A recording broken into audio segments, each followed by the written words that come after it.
Colours ಕನ್ನಡದಲ್ಲಿ ಪ್ರಸಾರವಾಗುತ್ತಿರುವ ಭಾಗ್ಯಲಕ್ಷ್ಮಿ ಧಾರಾವಾಹಿ ಹೊಸ ತಿರುವು ಪಡೆದುಕೊಂಡಿದೆ. ಸದ್ಯ ಶ್ರೇಷ್ಠಳನ್ನ ತಾಂಡು ತನ್ನ ಮನೆಗೆ ಕರೆದುಕೊಂಡು ಬಂದಿದ್ದು ಎಲ್ಲರ ಜೊತೆ ಇದ್ದಾಳೆ. ಮೊದಲ ದಿನ ಖುಷಿಯಿಂದ ಇದ್ದ ಶ್ರೇಷ್ಠಗೆ ಈಗ ಭಾಗ್ಯ ಹಾಗೂ ತಾಂಡವಮ್ಮ ಕುಸುಮ ಬೆವರಿಳಿಸುತ್ತಿದ್ದಾರೆ. ಒಂದು ನಿಮಿಷ ಕೂಡ ಕುಳಿತುಕೊಳ್ಳಲು ಬಿಡದೆ ಕೆಲಸ ನೀಡ್ತಾ ಇದ್ದಾರೆ. ಇದು ನಿನ್ನ ಅಡುಗೆ ಮನೆ, ಇನ್ಮೇಲೆ ಅಡುಗೆ ನೀನೇ ಮಾಡಬೇಕು ಎಂದು ಶ್ರೇಷ್ಠಗೆ ಭಾಗ್ಯ ಹೇಳಿದ್ದಾಳೆ. ಅತ್ತ ಕುಸುಮ ನನ್ನ ಸೊಸೆಗೆ ಎಲ್ಲಾ ಕೆಲಸ ಬರುತ್ತೆ, ಅವಳು ಮಾಡ್ತಾಳೆ ಎಂದು ಹೇಳಿದ್ದಾಳೆ. ಆದ್ರೆ ಶ್ರೇಷ್ಠಗೆ ಒಂದು ಕಾಫಿ ಮಾಡಲು ಕೂಡ ಬರೋದಿಲ್ಲ. ಹಾಗೋ ಹೇಗೋ ಕಾಫಿ ಮಾಡ್ಕೊಂಡು ಬರ್ತಾಳೆ, ಆದ್ರೆ ಅದನ್ನ ಯಾರಿಗೂ ಕುಡಿಯಲು ಆಗಲ್ಲ. ಬಳಿಕ ಕುಸುಮ ಶ್ರೇಷ್ಠಗೆ ಕಾಫಿ ಮಾಡೋದು ಹೇಗೆ ಎಂದು ಹೇಳಿ ಆ ರೀತಿ ಮಾಡ್ಕೊಂಡ್ ಬಾ ಎಂದು ಪುನಃ ಹೇಳಿದ್ದಾಳೆ. ಇನ್ನು ತಿಂಡಿಗೆ ಏನು ಮಾಡಬೇಕು ಎಂದು ಅರಿಯದೆ ಶ್ರೇಷ್ಠ ಮಾಸ್ಟರ್ ಪ್ಲಾನ್ ಮಾಡಿದ್ದಾಳೆ. ಈ ಏರಿಯಾದ ಬೆಸ್ಟ್ ಹೋಟೆಲ್ನಿಂದ ಬಿಸಿಬೇಳೆ ಬಾತ್ ಮತ್ತು ಕೇಸರಿ ಬಾತ್ ಆರ್ಡರ್ ಮಾಡುತ್ತೇನೆ ಎಂದು ಆನ್ಲೈನ್ನಲ್ಲಿ ಆರ್ಡರ್ ಮಾಡಿದ್ದಾಳೆ.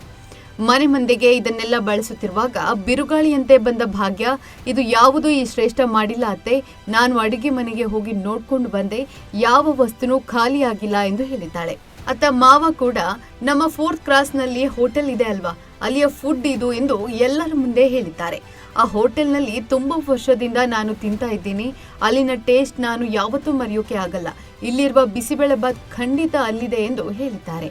ಇದರಿಂದ ಕೋಪಗೊಂಡ ಶ್ರೇಷ್ಠ, ಇಲ್ಲ ಮಾವ, ಖಂಡಿತ ಇಲ್ಲ, ಇದೆಲ್ಲ ನಾನೇ ಮಾಡಿದ್ದು, ಒಬ್ಬೊಬ್ಬರು ಒಂದೊಂದು ಮಾತಾಡ್ತಾ ಇದ್ದೀರಿ, ಇದನ್ನೆಲ್ಲ ಮಾಡಿದ್ದು ನಾನೇ, ನಿಮ್ಗೆ ನಂಬಕ್ಕಾದ್ರೆ ನಂಬಿ, ಇಲ್ಲ ಅಂದ್ರೆ ಸುಮ್ಮನೆ ಇರಿ, ನಿಮ್ಗೆಲ್ಲ ನನ್ನ ಈ ಮನೆ ಸೊಸೆ ಆಗಿ ಸ್ವೀಕರಿಸಲು ಕಷ್ಟ ಆಗ್ತಿದೆ, ಅದಕ್ಕೆ ಈ ರೀತಿ ನಾಟಕ ಮಾಡ್ತಾ ಇದ್ದೀರಿ ಎಂದು ಹೇಳ್ತಾಳೆ. ಆಗ ಮನೆ ಬೆಲ್ ರಿಂಗ್ ಆಗುತ್ತದೆ.